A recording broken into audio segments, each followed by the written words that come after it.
Good afternoon. My name is Ode Francis from Citizen TV. Mine is about the lady Nduta who was imprisoned in Vietnam. Two questions. One, so far, apart from Nduta, how many other prisoners do we have in Vietnam in regards to trafficking?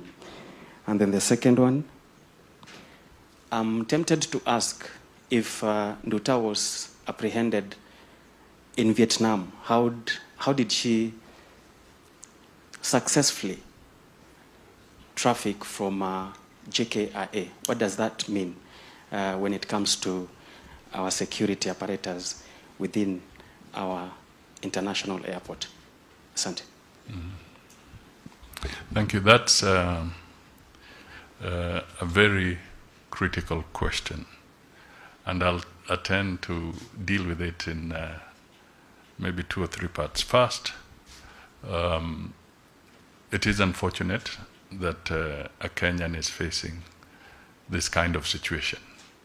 It's not a pleasant situation, and the Ministry of Foreign Affairs, and in particular my PS, has been trying to converse with his counterpart in Vietnam to see if there can be some mitigation in this process.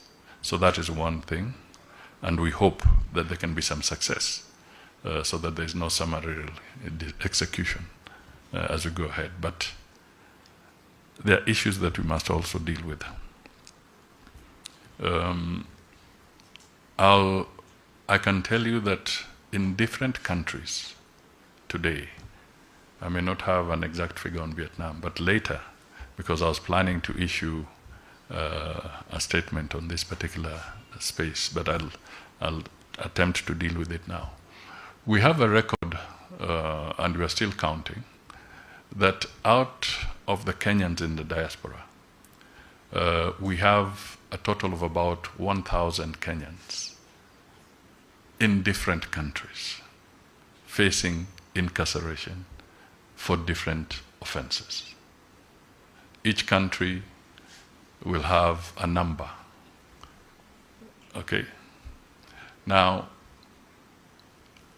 some could be misdemeanors, some could be very serious offenses. So I cannot specifically at this stage tell you that this is the particular offense per individual. And we are trying to gather data from other countries, because as Kenyans travel, they do not declare that they are traveling. So they travel on their own volition. It is their right, and they can go to whichever country they can go to, as long as they have their visas approved by those respective countries. So that's one factor. Second, the issue of drug trafficking. And we are not trying to say she's guilty or not guilty, other than what we have as a record from the judicial process in Vietnam. So ours is not about a judgment, but working on that basis. If we want to also send a clear message as a country, we need to be careful that Kenyans who are stepping out into the diaspora do not fall into the trap of engaging in any illegal activities. It's absolutely important that this is taken. We want responsible Kenyans at home, and we equally want responsible Kenyans in the diaspora, in whatever country you are in. We have been at the forefront in promoting bilateral labor agreements, trade, also focusing on responsible mobility of labor and so forth. We've been talking to these things. And one of the things I've been emphasizing is that please, the young Kenyans that are going out, remember that the moment you board a plane and the wheels have lifted, when you land in whatever country you're going into, the laws that apply are not Kenyan laws. They are the laws of that respective country. So please respect the law.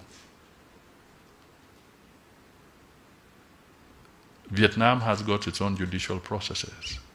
And we want to make it clear that we do not want to market Kenya as a conduit for illicit trade, whether drugs or human trafficking or any other contraband or even illicit firearms.